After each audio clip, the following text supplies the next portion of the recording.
My name is James Monk, and for over 20 years I've been a detective with the Anaheim Police Department, right in the shadow of Disneyland, the place where dreams are supposed to come true, but where I've seen more than my share of nightmares unfold. What I'm about to tell you happened on a blistering hot day in July 2018, the kind where the sun beats down on the crowds like an unrelenting interrogator, making sweat trickle down your back and laughter echo a little too loudly to drown out the exhaustion. But imagine the happiest place on earth turning into your worst nightmare. On that sunny afternoon, a little girl vanished without a trace, except for her red balloon, tied eerily to the gate of the haunted mansion. Was it a ghost from the ride, or something far more sinister? What I uncovered will haunt you forever. I remember the call coming in around noon like it was yesterday. My radio crackled with the kind of urgency that makes your blood run cold. Dispatch describing a missing child with clinical precision that couldn't mask the underlying panic. Emily Harper, just 6 years old, blonde curls catching sunlight like spun gold, wearing a pink princess dress that made her look like she'd stepped out of a fairy tale. Last seen near the entrance to New Orleans Square, clutching a red balloon and giggling about meeting Mickey Mouse. Her parents were frantic, the kind of panic that hits you like a gut punch and steals your breath. Their voices breaking over the phone as they described how she'd been right there, right beside them, and then in the blink of an eye, gone. Vanished into the sea of tourists, rides, and fairy tale facades like she'd never existed at all. As I drove to the park that day, sirens silent to avoid alarming the guests, I couldn't shake the feeling that this wasn't just another lost kid in the crowd. This felt different, heavier, like the air itself was thick with secrets waiting to be unearthed. The weight of it pressed against my chest, a familiar dread I'd learned to recognize after 2 decades of chasing shadows and broken dreams. You see, I've worked dozens of missing person cases, and they all start the same way. Hope mixed with terror, families clinging to the belief that their loved one will walk through the door any moment, laughing about getting lost.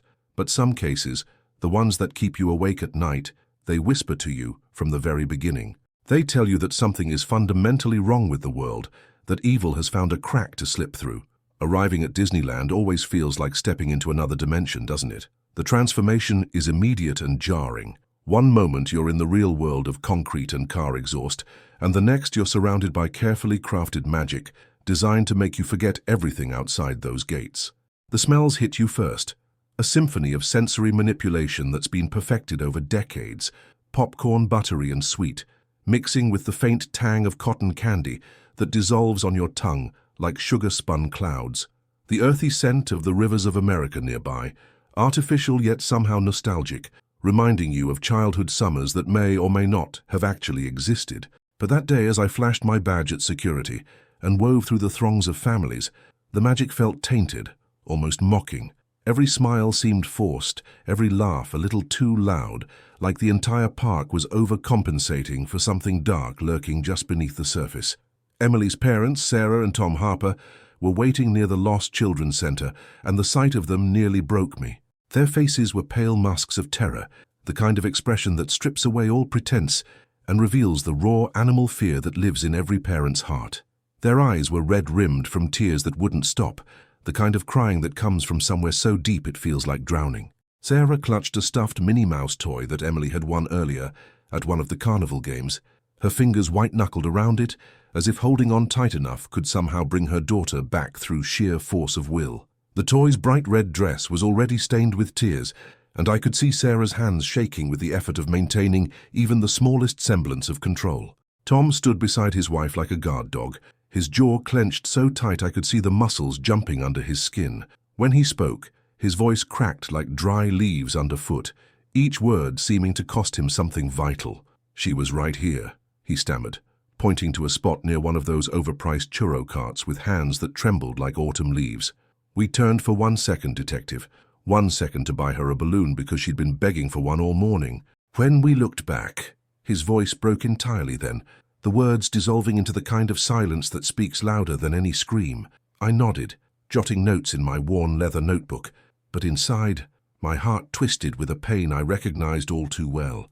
"You see, I've got a daughter myself, Emma, who was about Emily's age back then." The thought of her disappearing in a place like this, surrounded by thousands of strangers and hidden in plain sight, made my stomach churn with a cold dread I couldn't shake. It's the kind of fear that follows you home, that makes you check the locks twice and peek into your child's room just to make sure they're still breathing. Every parent knows that fear, but most are lucky enough to never have it realized. That day, looking at Sarah and Tom Harper, I was staring into the abyss that every mother and father prays they'll never have to face.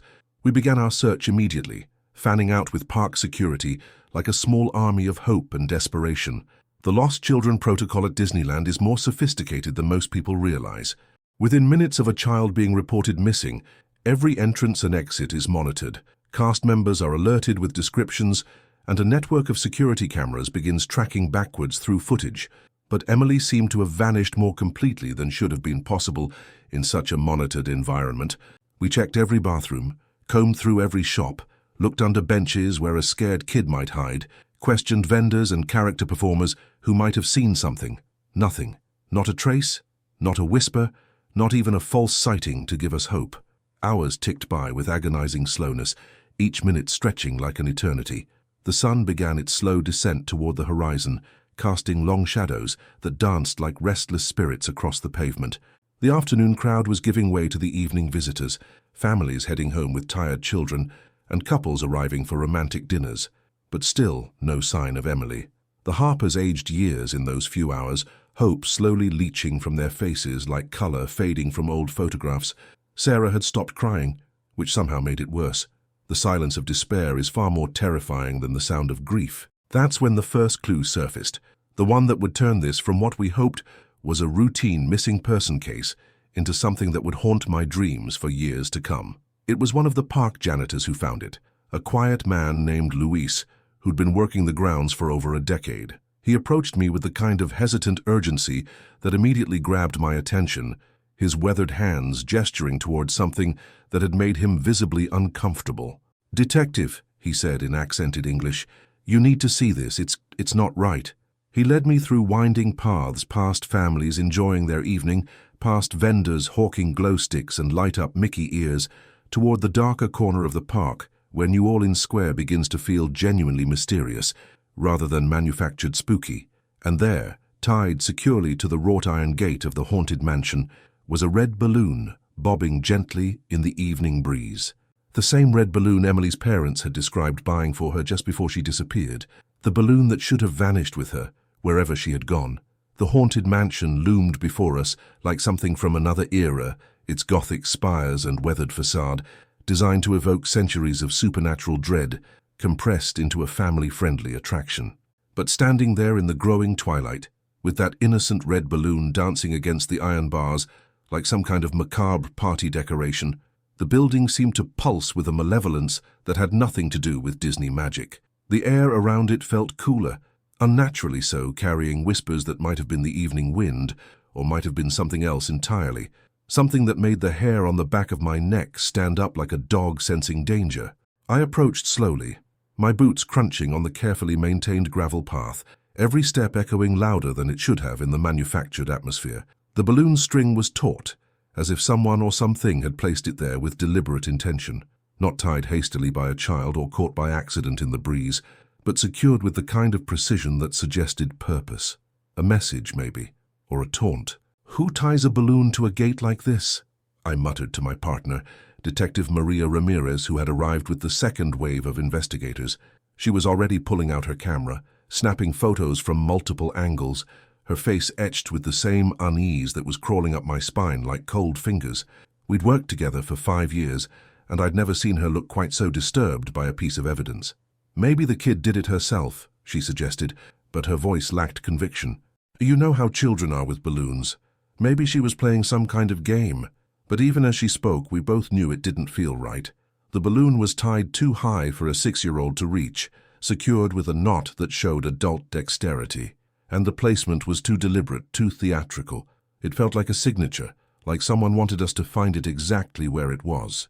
The gate creaked slightly in the evening wind, metal groaning against metal with a sound that seemed to echo from the attraction beyond. And for just a moment, I swear I heard something else, mixed in with that mechanical noise. Faint laughter, echoing from somewhere inside the haunted mansion. The kind that sends chills racing up your spine and makes you question everything you think you know about reality. We spent that night reviewing security footage until our eyes burned, and coffee couldn't keep the exhaustion at bay. Huddled in a dim office backstage, surrounded by monitors and the electronic hum of surveillance equipment, we watched hours of digital memories hoping for answers. The screens flickered with images of joyful crowds, families creating memories they'd treasure forever, completely unaware that something sinister was unfolding in their midst. And then, finally, we found her. There she was on camera number 37, timestamp 2:47 p.m. Emily Harper, skipping along the pathway with the unconscious grace that only children possess, her pink princess dress fluttering like butterfly wings in the afternoon breeze. Her blonde curls caught the sunlight, and even through the grainy security footage, you could see the pure joy radiating from her small face. She was holding that red balloon, the string wrapped around her tiny wrist, talking animatedly to herself the way kids do when they're lost in their own magical world. She paused near the entrance to the haunted mansion's queue, tilting her head as if listening to something the rest of us couldn't hear.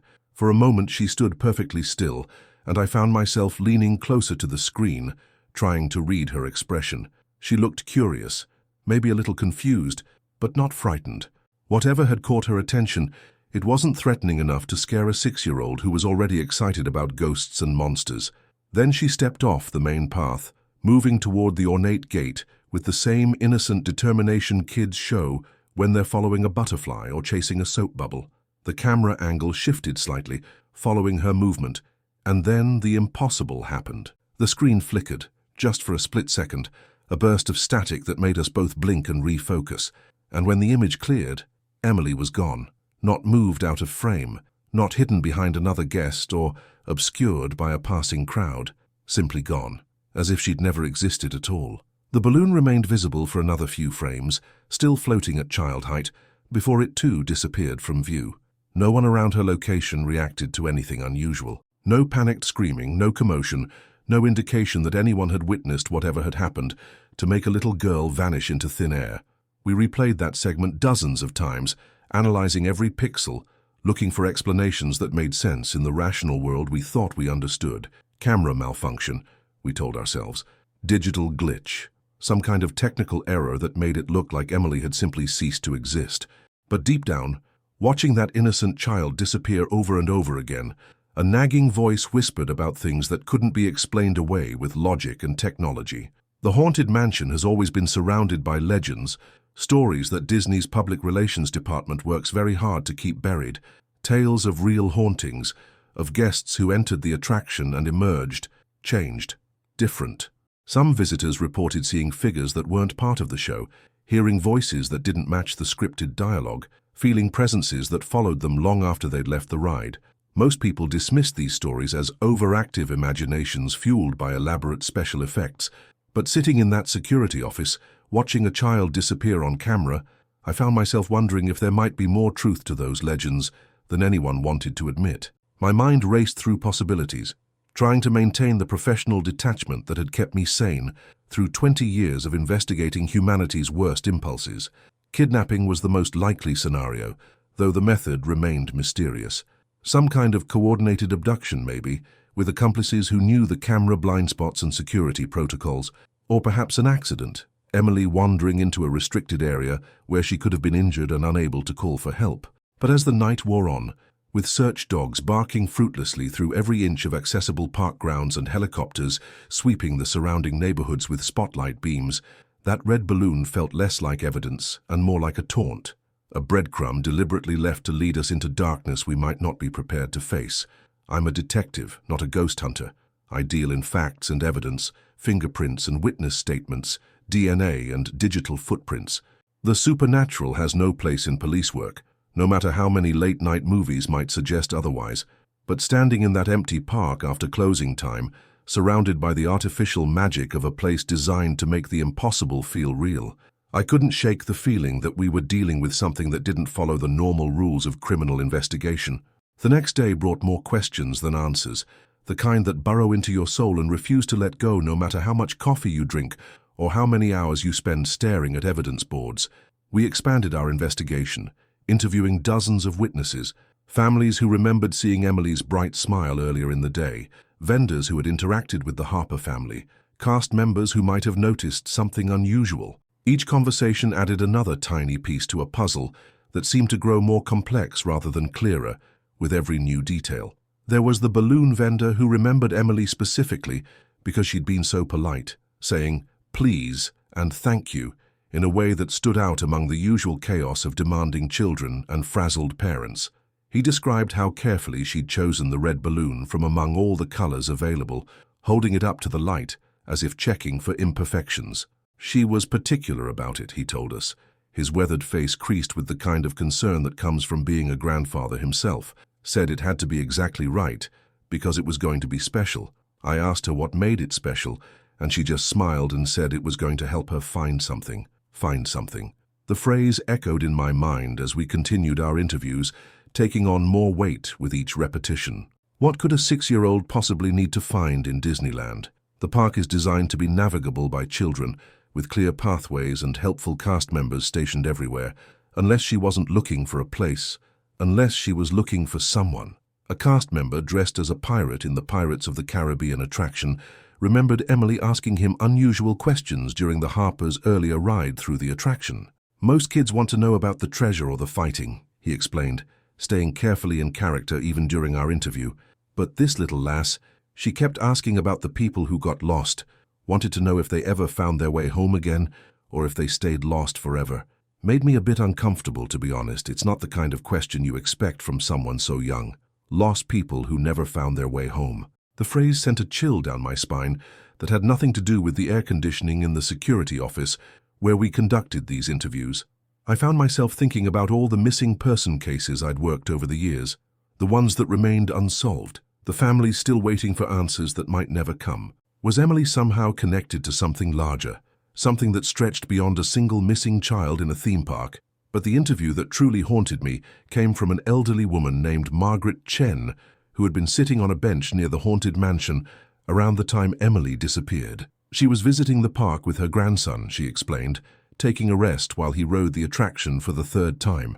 Her account was detailed and lucid, spoken with the precision of someone who had spent her career as a school administrator, accustomed to observing children carefully. I saw the little girl with the balloon, Mrs. Chen told us, her voice steady despite the weight of what she was describing. She was standing by the gate talking to someone I couldn't see. At first, I thought maybe she was playing pretend, you know how children do. But then I realized she was having an actual conversation, responding to questions, laughing at things someone was saying. It went on for several minutes. Ramirez leaned forward in her chair, pen poised over her notepad. Did you see who she was talking to? Mrs. Chen shook her head slowly. That's the strange part. There was no one there. Not that I could see, but the child was definitely engaged with someone or something. And then she paused, her composure faltering slightly for the first time during the interview. Then she looked right at me, made eye contact across the crowd and waved goodbye. Not the kind of wave children give to strangers, but the kind you give to someone you know you'll see again. And she mouthed something. I'm not a good lip reader, but I think she said, "Tell them I'm okay. Tell them I'm okay." The words hung in the air between us like smoke, impossible to grasp, but impossible to ignore. If Mrs. Chen's account was accurate, Emily had known she was about to disappear. More than that, she'd been reassured by whatever presence she'd been speaking with. The question that kept me awake that night was simple and terrifying. What kind of abductor would take the time to comfort a child before taking them? Or was Emily's disappearance something else entirely, something that didn't fit any of the categories my training had prepared me for? That evening, as the park lit up with its nightly fireworks spectacular, explosions of color and light painting the sky like shattered rainbows, I made a decision that would haunt me for years to come. I requested permission from park management to examine the haunted mansion after hours, when the crowds were gone and the artificial atmosphere could no longer mask whatever secrets the attraction might be hiding. The official reason I gave was thorough evidence collection, checking for any signs that Emily might have somehow entered the ride structure itself, but the truth was more complicated and more personal. I needed to understand what Emily had seen, what had called to her strongly enough to make her leave her parents and walk towards something unknown. The haunted mansion after closing time is a profoundly different experience from the tourist-friendly attraction that operates during park hours. Without the constant stream of visitors and the carefully choreographed scares designed for family entertainment, the building seems to settle into something older and more authentic, The Victorian facade, so charming and whimsical in daylight, takes on a genuinely menacing quality in the darkness. Shadows pool in corners that shouldn't exist, and the carefully maintained landscaping seems wilder, more overgrown, as if nature is trying to reclaim something that was never meant to be tamed. I entered through the main queue, my footsteps echoing in ways they never would during operating hours. The familiar narration and sound effects had been turned off, leaving only the mechanical groans and whispers of the ride machinery settling into its nighttime rest. But as I made my way deeper into the attraction, following the track that thousands of guests traveled every day in their doom buggies, I began to hear other sounds, soft footsteps that seemed to echo my own, whispers in voices I couldn't quite identify. And underneath it all, so faint I might have been imagining it, the sound of a child humming a tune I didn't recognize.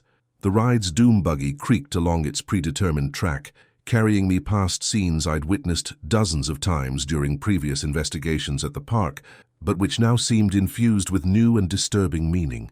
The floating candelabras and dancing ghosts, the dinner party frozen in eternal celebration, the bride in the attic with her collection of deceased husbands, all of it took on a sinister quality that had nothing to do with Disney's family-friendly interpretation of the supernatural.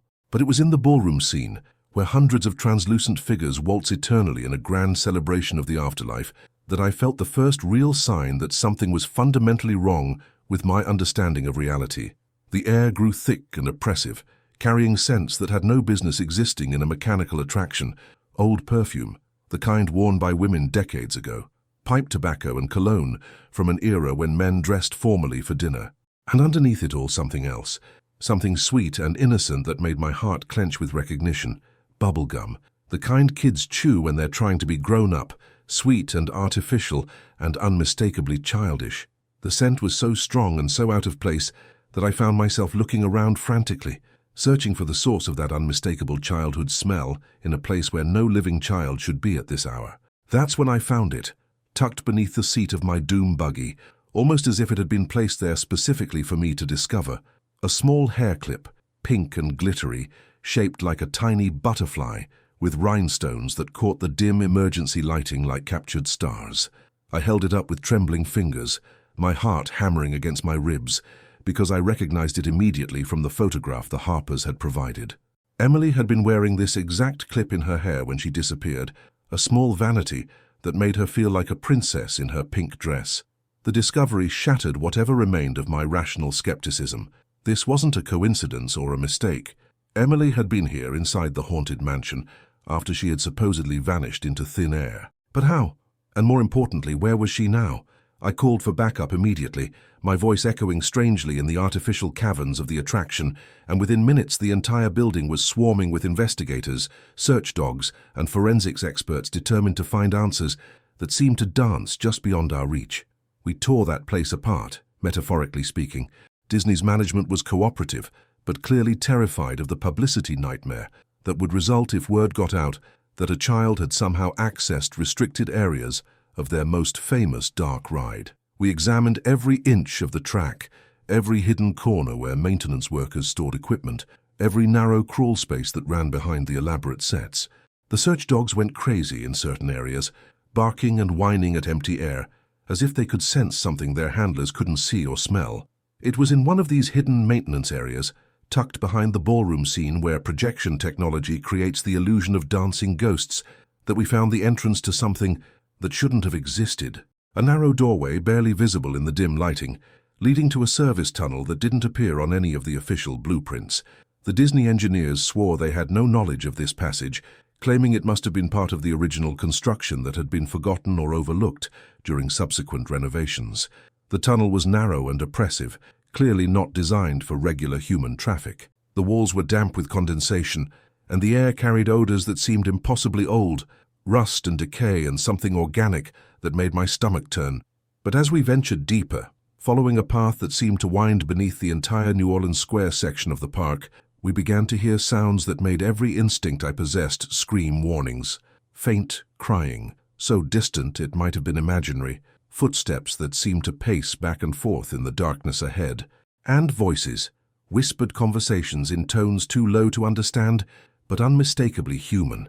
The tunnel opened into a larger space, a forgotten maintenance room that felt like stepping into a nightmare someone had built with careful attention to detail. The walls were lined with photographs, hundreds of them, showing children at the park over what appeared to be decades. Some were clearly official Disney promotional materials, but others looked like they had been taken secretly. Candid shots of kids playing, laughing, unaware they were being watched and documented by someone with unclear motives. But it was the corner of the room that made my blood turn to ice water in my veins. A small makeshift living area, complete with camping equipment, canned food, and personal belongings that suggested someone had been living down here for an extended period. And there, sitting on a folding chair like she was waiting for tea time, was Emily Harper. She was alive, thank God, but the sight of her in that horrible underground space nearly brought me to my knees with relief and rage and a dozen other emotions I couldn't sort through in that moment. Her pink dress was dirty and torn, her blonde curls matted with dirt and sweat, but her eyes were bright and alert. She looked up when we entered, our flashlight beams cutting through the darkness like swords, and smiled with the kind of innocent trust that children possess even after experiencing horrors adults can't imagine. "I knew someone would find me," she said, her voice small but steady in the oppressive silence of that underground chamber.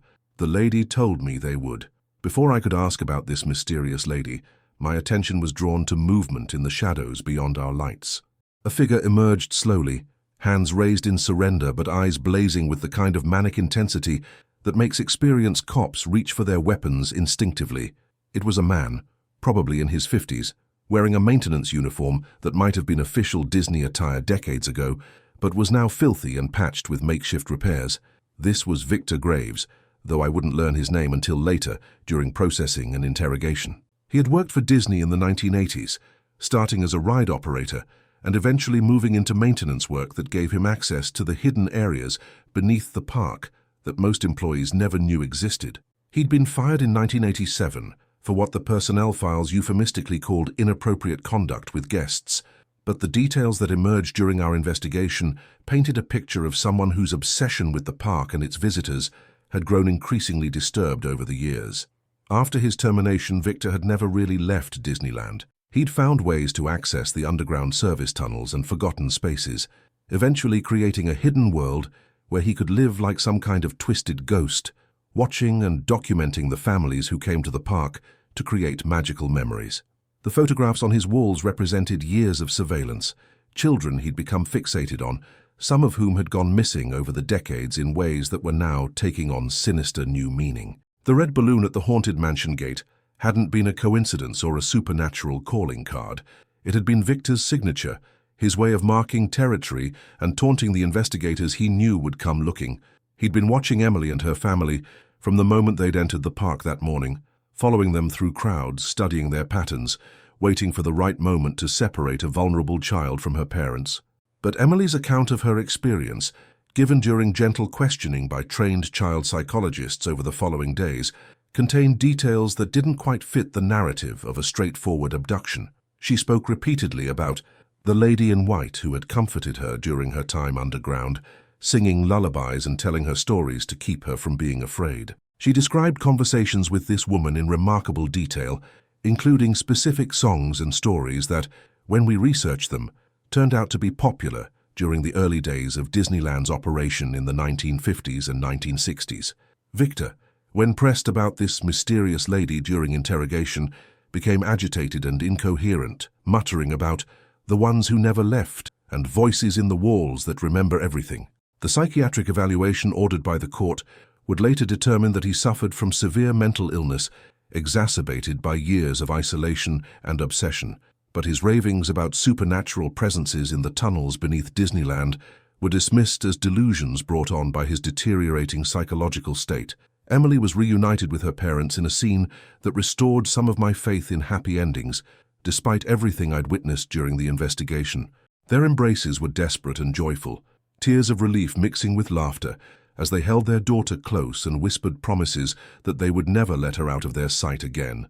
But as I watched this reunion, observing the way Emily kept looking over her shoulder, as if expecting to see someone else, I found myself haunted by questions that had no satisfactory answers. The case was officially closed within a week. Victor Graves was charged with kidnapping, child endangerment, and a dozen other crimes that would ensure he spent the rest of his life in prison where he could never harm another child. Disney's legal team worked overtime to minimize publicity and ensure that the details of the underground tunnels and Victor's years of hidden surveillance never became public knowledge. The Harper family signed confidentiality agreements in exchange for undisclosed settlements, and life at the happiest place on earth returned to its carefully manufactured normal. But for me, the questions lingered like shadows that wouldn't dissipate no matter how much light I shined on them. Emily's descriptions of her mysterious caretaker were too detailed, too specific, too consistent to be dismissed as the fantasies of a traumatized child. The songs she remembered, the stories she'd been told, the comfort she'd received during what should have been the most terrifying experience of her young life. All of it pointed to something that couldn't be explained by Victor's presence alone. I found myself researching the history of Disneyland in my spare time, digging through archives and old employee records, looking for mentions of women who had worked at the park during its early years and who might somehow be connected to Emily's account. What I discovered was a pattern of stories, dismissed by management over the decades as employee folklore or tourist urban legends, about female presences throughout the park who seemed to watch over lost children and comfort visitors in distress. There was Margaret Walsh, a costume designer, who had died in 1963 when a scaffolding accident occurred during construction of the Haunted Mansion attraction. Employees reported seeing a woman in white dress moving through the building during the final stages of construction, and some claimed she could be heard humming lullabies in empty corridors late at night. There was Catherine Morrison, a nanny hired by Walt Disney himself to care for children during promotional events in the park's early years. She had suffered a heart attack in 1959 while watching over a group of young visitors, dying peacefully in the first aid station while surrounded by the children she had been protecting. Cast members often reported feeling a maternal presence in areas where children gathered, especially when those children seemed upset or separated from their families. The more I researched, the more I began to understand that Disneyland, for all its carefully controlled magic and corporate oversight, might harbor genuine mysteries that had nothing to do with special effects or marketing strategies. The park had been built on land that had its own history before Walt Disney's vision transformed it into a fantasy kingdom. Generations of families had created memories within its boundaries, and some of those memories, some of those emotional imprints, might have found ways to persist beyond the normal boundaries of life and death. I never shared these theories with my colleagues or supervisors. A detective who starts talking about ghosts and supernatural caretakers is a detective who finds himself assigned to desk duty and early retirement. But I kept the files, the research, the photographs of those forgotten women who had dedicated their lives to protecting children and who might, in some impossible way, continue that mission even after death. 6 months after Emily's rescue, I received a letter that changed everything I thought I understood about the case. It was addressed to me personally at the police station, written in a child's careful handwriting with purple crayon on paper decorated with stickers of Disney princesses. The return address showed the Harper family's new home in Oregon, where they had moved to distance themselves from the traumatic memories of their California vacation. "Dear Detective Monk," the letter began, "I wanted to tell you about my dreams. Every night since we came home, I dream about the lady in white who took care of me in the dark place. She tells me her name is Catherine, and she says she's been watching over lost children at Disneyland for a very long time. She wants me to tell you that you're asking the right questions, and that someday you'll understand why some people never really leave the places they love most. She also says to tell you that your daughter Emma is growing up to be very brave, and that you're a good father even when you don't think you are. Love, Emily Harper." I read that letter a dozen times, my hands shaking more with each repetition. Emily had never met my daughter, had never heard her name mentioned during our brief interactions during the investigation. There was no way she could have known about Emma or about the guilt I carried regarding my divorce and the time I'd lost with my child due to job demands that kept me working nights and weekends, chasing other people's nightmares. But somehow this 6-year-old girl knew exactly what I needed to hear, and she delivered that message through the claimed words of a woman who had died before Emily's parents were even born. That night, I drove to Disneyland for the last time as a detective investigating the Emily Harper case. I stood outside the gates after closing time, looking up at the Haunted Mansion's silhouette against the star-filled California sky, and I said a quiet thank you to whatever presence had watched over a lost little girl in her darkest hour. I couldn't prove that Catherine Morrison or Margaret Walsh or any other benevolent spirit had comforted Emily during her underground captivity, but I didn't need proof anymore. Some mysteries aren't meant to be solved with evidence and logic. Some questions are answered by faith and the understanding that love, especially a parent's love or a caretaker's devotion, might be strong enough to transcend the normal boundaries between life and death. I retired from detective work 2 years later, not because of the Emily Harper case specifically, but because it had opened my eyes to possibilities that police work couldn't accommodate. I spent more time with my own daughter, making memories and building relationships that I hoped would last beyond whatever physical time we had together. And sometimes, when I saw news reports about missing children or families in crisis, I found myself hoping that somewhere, somehow, there were still people like Catherine Morrison watching over the vulnerable and the lost. Emily Harper is a teenager now, growing up healthy and happy in Oregon, with parents who never quite got over their terror, but who learned to live with gratitude for their daughter's safe return. The underground tunnels beneath Disneyland were sealed after Victor Graves's arrest, filled with concrete to ensure that no one else could use them to prey on innocent families. Victor himself died in prison 3 years into his sentence, alone and forgotten, except by the investigators who had worked his case.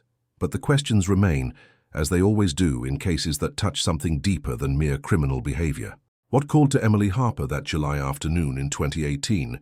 Who or what comforted her during the hours she spent beneath the happiest place on earth? And how do we explain the impossible knowledge she possessed about people she'd never met and events she couldn't have witnessed? Maybe the answer is simpler than all my research and speculation suggested. Maybe some places, especially places where millions of people have come to celebrate love and family and the magic of childhood, become infused with protective energy that manifests when it's needed most. Maybe Disneyland, for all its corporate structure and manufactured experiences, really is magical in ways that go beyond animatronics and special effects. Or maybe I just need to believe that somewhere, in the space between reality and imagination, there are still guardians watching over lost children and making sure they find their way home. What I know for certain is this: Emily Harper disappeared into what should have been a nightmare, but she emerged with stories of comfort and care that saved her from the trauma that destroys so many children who face similar ordeals. Someone or something watched over her when her parents couldn't, sang her lullabies when she should have been screaming in terror, and kept her faith alive that rescue would come. That's not something you can put in a police report or use as evidence in a court of law, but it's something worth believing in, especially on those dark nights when the world seems too cruel and the monsters too numerous to count. Do you believe this really happened? Have you ever felt that protective presence watching over you, or someone you love when logic said you should have been afraid? If this story touched something in you, maybe it's because some truths can only be understood by the heart, not the mind. The red balloon that started this whole mystery was never found after we cut it from the haunted mansion gate. It simply disappeared, along with so many other questions that will never have complete answers.